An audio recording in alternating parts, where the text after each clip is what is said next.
Salut très cher membre de la Team Royal Bee. Et au-delà, je vais envoyer un petit message de soutien à Fabrice. Et oui, parce que Fabrice, c'est un mec super sympa, et son beau-frère aussi, il est super sympa. Son beau-frère s'est blessé, il peut pas faire une course, alors ils m'ont proposé de prendre le dossard. Ça fait un moment, hein, ça fait au moins un mois et demi. On a essayé de faire passer le dossard à mon nom, mais il n'y a jamais eu de réponse de l'organisation. Alors je me suis renseigné, est-ce que je peux courir avec un dossard qui n'est pas à mon nom? Évidemment, j'avais un peu la réponse, je pensais bien que c'était non, et effectivement c'est non, non, non. Du coup, ça m'a donné l'idée de cette vidéo. À défaut de voir, bien entendu, la course, puisque comme on avait pu faire le changement de nom sur le dossard, ben, je ne peux pas la filmer. Par contre, je peux faire une vidéo sur ce qui est interdit en trail. Fuerza, man, pour ta course. Et encore merci. J'aurais bien aimé l'encourager de vive voix et prendre le départ avec lui, mais les dieux du trail en ont voulu autrement. Premier interdit. Alors, qu'est-ce qui est interdit? Moi, je vais te dire tout ce qui est interdit. Je vais te dire tout ce qui est interdit, tu vas voir.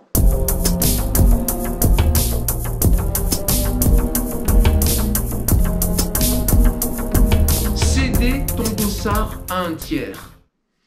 C'est possible. C'est possible à une condition. C'est d'avoir l'accord de l'organisateur.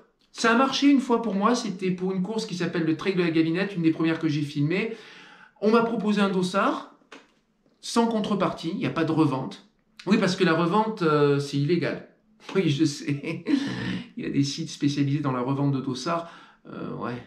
Et là, je me suis dit, bon, ben c'est cool, je vais avoir un dossard. Mais la personne m'a dit, attention, il faut que l'organisateur fasse le transfert d'identité. Parce que sinon, tu ne pourras pas. Moi, je pensais, je ne suis pas grave, je vais courir sous le nom d'un autre. Ok, peut-être je vais faire une performance moindre que ce qu'il aurait espéré. Mais bon, justement, c'est pas grave. Grosse erreur. Sachez que toute personne rétrocédant son dossard à une tierce personne sera reconnue comme responsable en cas d'accident survenu ou provoqué.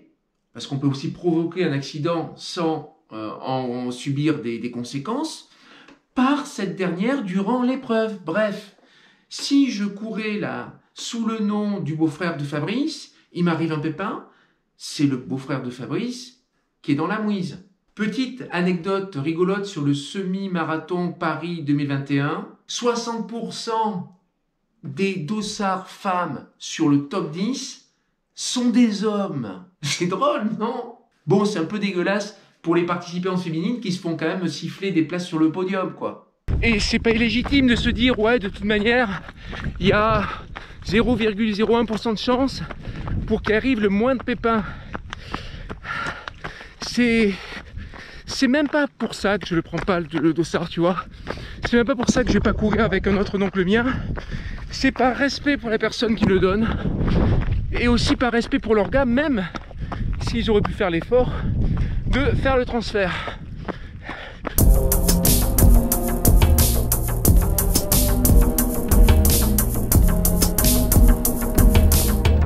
Et oui, couper, c'est interdit. Attention, je ne parle pas de couper, tricher, arriver à prendre un raccourci et enlever 10 km sur la course et passer devant les autres. Je ne parle même pas de ça, bien sûr, c'est interdit. Mais tu n'as pas le droit de couper si ce n'est qu'un seul virage. Le virage, tu fais bien la courbe. Sinon, c'est pénalité.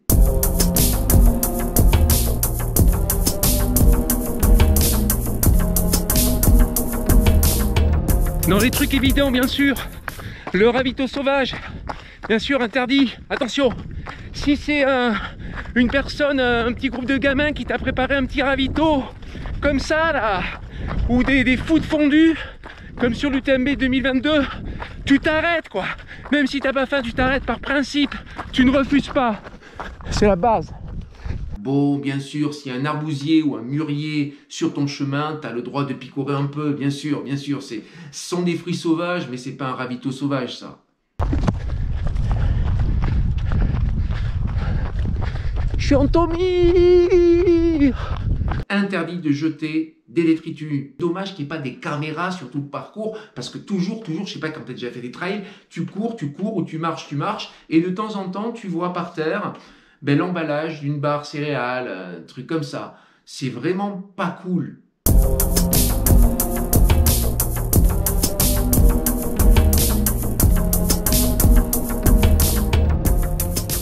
T'as pas le droit de te doper.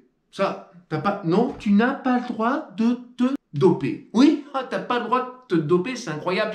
Et attention, si tu me parles des anti-inflammatoires non stéroïdiens, j'ai déjà fait une vidéo dessus, j'explique pourquoi, pourquoi c'est parfois interdit et pourquoi dans tous les cas, c'est pas une bonne idée.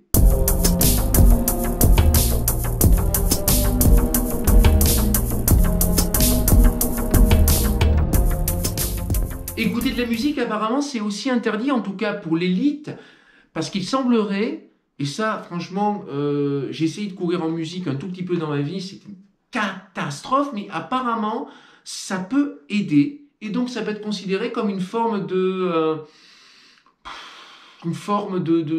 triche en te donnant un rythme, en t'aidant à garder un rythme, en fait.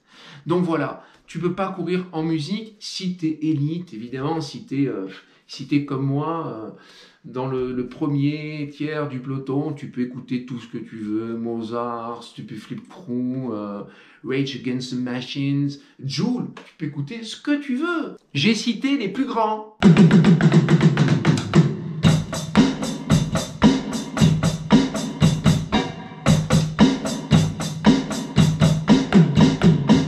Je crois que j'ai fait le tour des principaux interdits, mais évidemment, certains d'entre vous vont avoir des questions. Alors, que les choses soient claires.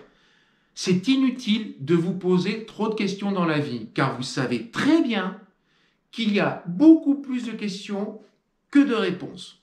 Sur ce, banzai!